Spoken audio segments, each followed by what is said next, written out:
अब चौंकाने वाले आंकड़े जो दुनिया भर में यहूदी विरोधी हमलों में बढ़ोतरी से जुड़े हैं। एक नई रिपोर्ट में पाया गया है कि पिछले एक साल में कई देशों में घातक हमलों की एक श्रृंखला ने 2025 को दशकों में यहूदी प्रवासी समुदाय के लिए यहूदी विरोधी हिंसा का सबसे घातक वर्ष बना दिया है। दरअसल 1994 में अर्जेंटीना में हुए AMIA बम धमाके के बाद से नई J7 रिपोर्ट दिखाती है कि पिछले एक साल में सिडनी में यहूदी विरोधी हमलों में 20 लोगों की हत्या कर दी गई।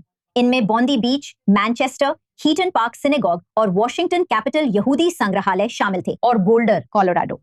J7 large communities task force ने आज यहूदी विरोधी घटनाओं पर अपनी दूसरी वार्षिक रिपोर्ट जारी की है, जिसमें 2025 में J7 देशों में 23,000 से अधिक यहूदी विरोधी घटनाओं का दस्तावेजीकरण किया गया है। हम मरीना रोजनबर्ग का स्वागत करते हैं, जो एंटी डेसिमेशन लीग में अंतरराष्ट्रीय मामलों की वरिष्ठ उपाध्यक्ष और चिली में पूर्व इजरायली राजदूत रही हैं। अब वो वॉशिंगटन से हमारे साथ हैं। आपका समय देने के लिए बहुत बहुत धन्यवाद। ये आंकड़े चौंका देने वाले हैं। J7 report Argentina, Australia, Canada, France, Germany, UK में इन यहूदी विरोधी घटनाओं और रुझानों पर नजर रखती है और अमेरिका। अब ये यहूदी प्रवासी समुदाय का 90% से अधिक है। इन विनाशकारी आंकड़ों के बारे में आप क्या सोचती हैं? सबसे पहले मुझे यहाँ बुलाने और इस महत्वपूर्ण रिपोर्ट को प्रमुखता देने के लिए धन्यवाद।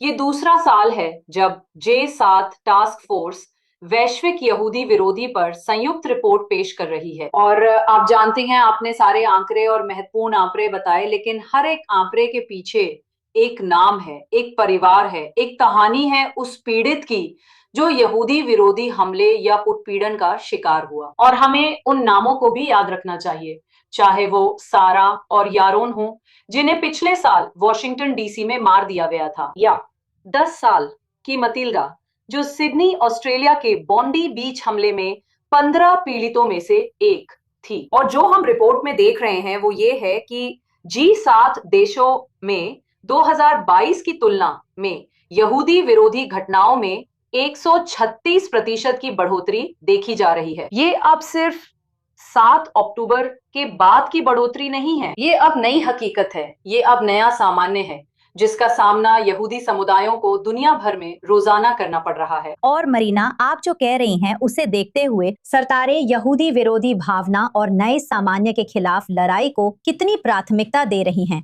आपको क्या लगता है? जैसा कि आपने कहा, रोकथाम के कौन से कदम उठाए जा रहे हैं? हाँ, ये बहुत अच्छा सवाल है और हमारे J7 रिपोर्ट में संयुक्त कार्रवाई की अपील यही है कि सरकारें और कानून प्रवर्तन एजेंसियां पहले से ही कदम उठाएं, ना कि केवल आतंकवादी यहूदी विरोधी हमले के बाद प्रतिक्रिया दें। हम इसमें पर्याप्त प्रयास नहीं देख रहे।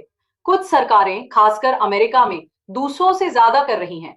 ट्रंप प्रशासन और पिछला प्रशासन यहूदी विरोधी भावना से लड़ने के कई कदम उठाए हैं। जर्मनी में भी सरकार और अधिकारियों ने 7 अक्टूबर के बाद वहां बढ़ती यहूदी विरोधी भावना से निपटने के लिए कई कदम उठाए हैं, लेकिन साफ तौर पर यह पर्याप्त नहीं है और आंकड़े भी यही दिखा रहे हैं। हम उनसे जो मांग कर रहे हैं वो ये है कि वे किसी भी कानूनी कमियों को दूर करने के लिए और अधिक कदम उठाएं और कानूनी ढांचे को अपडेट करें ताकि सार्वजनिक नीतियों को इस समय के अनुसार समायोजित किया जा सके। हम जिस संकट की बात कर रहे हैं वह वैश्विक यहूदी विरोधी भावना है और साथ ही सोशल मीडिया कंपनियों, टेक कंपनियों, जिसमें AI कंपनियां भी शामिल हैं, उन पर और अधिक दबाव डालने के लिए, नफरत भरे भाषण की मॉडरेशन को मजबूत करने और नागरिक समाज के साथ सहयोग को भी मजबूत करने में और बेहतर करने के लिए। और सबसे बढ़कर शायद जब हम रोकथाम की बात करते हैं तो वो है शिक्षा, शिक्षा, शिक्षा।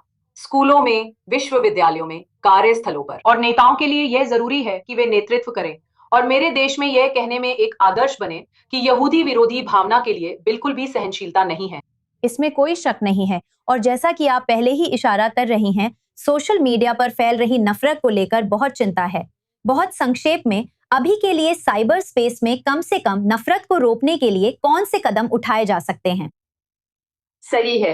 ADL में हम सोशल मीडिया प्लेटफॉर्म पर खास ध्यान दे रहे हैं। हम उनके साथ मिलकर काम कर रहे हैं और साथ ही उन पर दबाव भी बना रहे हैं कि वे मौजूदा नीतियों को बेहतर ढंग से लागू करें, नीतियों और मॉडरेशन को और मजबूत बनाएं। हम दिखा रहे हैं कि आर्टिफिशियल इंटेलिजेंस लोगों को यहूदी विरोध और हॉलोकॉस्ट स्मरण के बारे में सकारात्मक ढंग से शिक्षित करने में इस्तेमाल किया जा सकता है। लेकिन और भी बहुत कुछ किया जाना बाकी है, क्योंकि एआई का इस्तेमाल कट्टरपंथी समूहों और व्यक्तियों द्वारा नफरत फैलाने के लिए किया जा रहा है। ना सिर्फ यहूदी विरोधी भावना के लिए, बल्कि दूसरों के खिलाफ भी नफरत के लिए, समूहों के खिलाफ भी। यहूदी विरोधी भावना केवल यहूदी जीवन ही नहीं, बल्कि हमारे लोकतंत्रों के लिए भी खतरा है। मरीना रोसेनबर्ग, वॉशिंगटन से लाइव, आपका बहुत बहुत धन्यवाद। आपके सामने निश्चित ही बहुत काम है। आपके समय की सराहना करती हूँ। धन्यवाद। बहुत बहुत धन्यवाद।